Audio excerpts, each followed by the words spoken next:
فمن يعمل مثقال ذرة خيرا يره. صدق اللہ العظیم.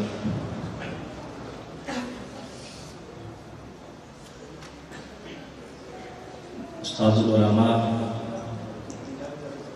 مخدوم اہل سنت حضرت علامہ مولانا پیر محمد شعیب چشتی صاحب، مرشد کریم حضرت علامہ مولانا الشیخ پیر محمد عمران مداری صاحب، صاحبزادہ ڈاکٹر محمد زبیر صاحب، دیگر اساتذہ اکرام، آج جامع فیض القرآن میں یہ علم و حکمت کی بہار سجی ہوئی ہے. علماء کا جمع غفیر ہے.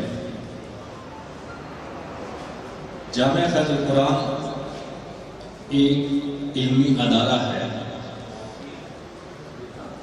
علماء کی یہ عماد گاہ ہے اور طلباء اسلام کی یہ تربیت گاہ ہے.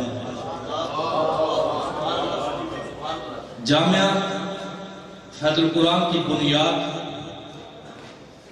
الحاج حافظ محمد مسکین صاحب رحمۃ اللہ علیہ نے اپنے خون جگر سے رکھی تھی. آج الحمدللہ ہمارا یہ ادارہ 3 شعبوں میں کام کر رہا ہے. ایک علمی شعبہ، دوسرا روحانی شعبہ اور تیسرا فلاحی شعبہ. اگر جامعہ فیض القرآن کے علمی شعبے میں بات کی جائے تو آپ طلباء کے سامنے ایسے ہیں جیسے سورج کو چراغ دکھانے والی بات ہے. جامعہ فیض القرآن کے ہزاروں علماء ملک پاکستان کے اندر حضور کے منبر اور مصلی کے وارث بن کے بیٹھ گئے. جامعہ فیض القرآن کو رہا جامعہ فیض القرآن. اب الحمدللہ ہمارے اس ادارے کی کئی برانچز ہیں. اگر جامعہ فیض القرآن کی برانچ راولپنڈی میں دیکھنا چاہتے ہو تو جامعۃ الرضا کے نام سے مفتی فیضان احمد جلالی صاحب چلا رہے ہیں. اگر جامعہ فیض القرآن کی برانچ خودہ گاؤں میں دیکھنا چاہتے ہو تو جامعہ محمدیہ فیض القرآن کے نام سے میرے بھائی علامہ زہد محمود صدیقی صاحب چلا رہے ہیں. اگر جامعہ فیض القرآن کی برانچ پنڈی گھیٹ میں دیکھنا چاہتے ہو تو جامعہ محمدیہ غوثیہ فیض القرآن کے نام سے علامہ قاری محمد سجاد رضوی صاحب چلا رہے ہیں. اور اگر جامعہ فیض القرآن کی برانچ حسن آبادال پتھر گڑھ میں دیکھنا چاہتے ہو تو یہ میرا بھائی حافظ جی اسلامک سنٹر کے نام سے آصف علی ہزاروی چلا رہے ہیں. اسی طرح غازی میں بھی اس کی برانچ موجود ہے، منصیرہ میں بھی اس کی برانچ موجود ہے. میرے بھائیوں، یہ وہ ادارہ ہے جس ادارے کا میں نے پھل کھایا اور آپ نے پھل کھایا. اس ادارے نے اور مخدوم اہل سنت نے، پیر محمد شعیب چشتی صاحب نے اور ہمارے اساتذہ نے ہمیں پال کے ہمارا سینہ علم سے روشن کر کے قوم کو دیا. ہم اس ادارے کا پھل کھا رہے ہیں. یہ وہ پھلدار درخت ہے. بزرگ فرماتے ہیں دنیا میں 4 قسم کے لوگ ہوتے ہیں. پہلی قسم کے لوگ وہ ہوتے ہیں جو کسی درخت کا سایہ استعمال کرتے ہیں، اس کا پھل بھی کھاتے ہیں، لیکن جب وہ اٹھ کے جاتے ہیں نہ انہیں سایہ سے غرض ہوتی ہے نہ انہیں پھل سے غرض ہوتی ہے. اور دوسری قسم کے لوگ وہ ہوتے ہیں جو درخت کا سایہ بھی استعمال کرتے ہیں، پھل بھی کھاتے ہیں، لیکن جب وہ اٹھتے ہیں تو وہ لوگوں کو بتاتے ہیں. کیا بتاتے ہیں کہ لوگوں یہ جو درخت ہے نا اس کی چھائیں بڑی گھنی ہے، اس کا پھل بڑا میٹھا ہے. اور تیسری قسم جو درخت کا سایہ بھی استعمال کرتے ہیں، پھل بھی کھاتے ہیں، لیکن جب وہ اٹھتے ہیں تو کلہاڑی لے کے نا اسی درخت کی جڑوں کو کھوکھلا کرنا شروع کر دیتے ہیں۔ اور بزرگ فرماتے ہیں چوتھی قسم کے لوگ، میں فیض القرآن کے فاضلین علماء طلباء کی اس بات پہ توجہ چاہوں گا۔ بزرگ فرماتے ہیں چوتھی قسم کے لوگ جو درخت کا سایہ بھی استعمال کرتے ہیں، اس کا پھل بھی کھاتے ہیں، لیکن وہ جب اٹھتے ہیں تو ہوکا لگاتے ہیں، آواز لگاتے ہیں، لوگوں ادھر آؤ، یہ جو درخت ہے اس کی چھائے بڑی گھنی ہے، اس کا پھل بڑا میٹھا ہے، آؤ اس کے ارد گرد باڑ کا انتظام کریں، اس کی کھاد کا انتظام کریں، اس کے پانی کا انتظام کریں۔ حافظ جی کی عرس میں آنے والوں، جامعہ فیض القرآن میں بیٹھنے والوں، علماء طلباء، میرا یہ جملہ یہ آپ سے سوال کرتا ہے، ان چاروں باتوں میں ہمارا تعلق کس بات کے ساتھ ہے؟ اگر ہمارا تعلق چوتھی بات کے ساتھ ہے تو پھر میں فقیر آپ کو سلام عقیدت پیش کرتا ہوں۔ اگر ہمارا تعلق پہلی تین باتوں کے ساتھ ہے پھر سوچنے کی ضرورت ہے، پھر غور و فکر کرنے کی ضرورت ہے۔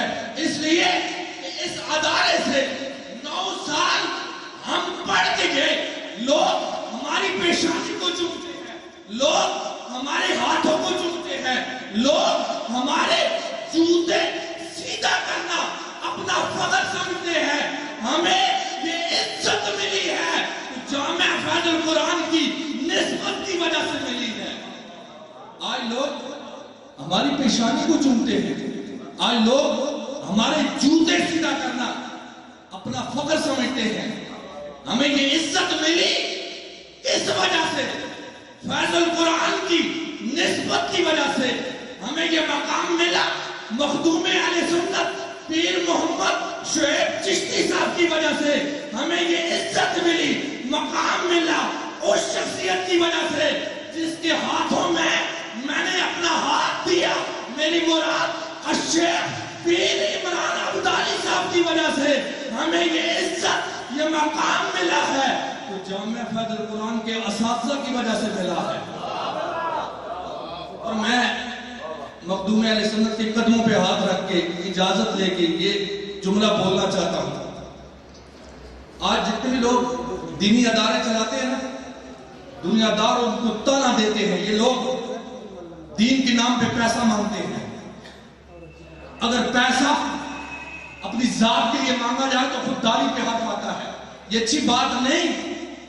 لیکن اگر پیسہ جامعہ فیض القرآن میں قرآن کے قاری تیار کرنے کے لیے مانگا جائے، اگر پیسہ قرآن کے حافظ تیار کرنے کے لیے مانگا جائے، اگر پیسہ عالم دین بنانے کے لیے مانگا جائے، اگر پیسہ مصطفیٰ کے غلام تیار کرنے کے لیے مانگا جائے، اگر پیسہ جہاد کے لیے مانگا جائے تو پھر خودداری پہ حرف نہیں آتا بلکہ عزت نفس میں اضافہ ہوتا ہے، عزت نفس میں اضافہ ہوتا ہے۔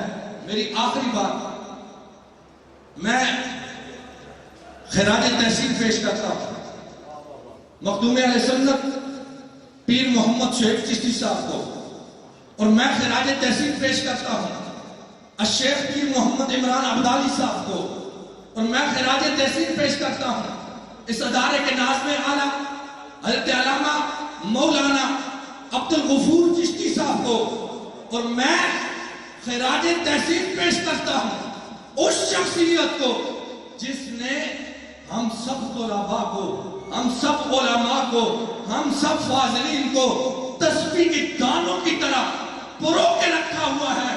میری مراد حضرت علامہ مولانا وقار احمد ہزاروی صاحب کو، ان تمام حضرات کو میں خراج تحسین کیوں پیش کرتا ہوں؟ اس لیے ہم اتنے بھونگے نہیں، ہم اتنے بھی بے گزرے ہوئے نہیں۔ ہم نے ملک پاکستان کے اندر آنکھ کھولی، اسی ملک پاکستان کے اندر ہم نے بڑی بڑی فیکٹریوں کو تالے لگتے ہوئے دیکھا، اسی ملک پاکستان کے اندر ہم نے بڑے بڑے اداروں کو تالے لگتے ہوئے دیکھا، اسی ملک پاکستان کے اندر ہم نے بڑی بڑی خانقاہوں کو بند ہوتے دیکھا. اسی ملک پاکستان کے اندر ہم نے مدرسوں پہ تالے لگتے ہوئے دیکھا، لیکن الحمدللہ ہمارا یہ ادارہ ان کی دعاؤں سے، ان کے خلوص سے، ان کی محنتوں سے الحمدللہ ہر دن بدن عروج کی طرف جا رہا ہے. اس لیے ہمیں چاہیے، میں نے آخری دوں گا، میں نے کہا نا کہ ہمارا ادارہ 3 شعبوں میں کام کر رہا ہے، ایک علمی شعبہ، ایک روحانی شعبہ اور ایک فلاحی شعبہ. اے جامعہ فیض القرآن میں آنے والوں، آؤ اس ادارے کو آگے بڑھانے کے لیے میرے پیر کے دست بازو بن جاؤ. الشیخ پیر محمد عمران عبدالی صاحب کے دست بازو بن جاؤ. کیا ہوگا؟ آج اس ادارے سے قرآن کے قاری نکل رہے ہیں، آج اس ادارے سے وفاظ نکل رہے ہیں، آج اس ادارے سے عالم دین نکل رہے ہیں. اگر ہم ان کے دست بازو بن گئے، اللہ کی عزت کی قسم، انشاءاللہ ایک وقت آئے گا قرآن کے حافظ بھی نکلیں گے، قاری بھی نکلیں گے، عالم دین بھی نکلیں گے. انشاءاللہ ایک وقت آئے گا اسی ادارے سے ڈاکٹر بھی نکلیں گے، اسی ادارے سے انجینئر بھی نکلیں گے، اسی ادارے سے سیاستدان بھی نکلیں گے. اللہ ہمارے اس ادارے کو آباد رکھے. کہ محمد سے وفا تو نے تو ہم تیرے ہیں، یہ جہاں جس کا لوح قلم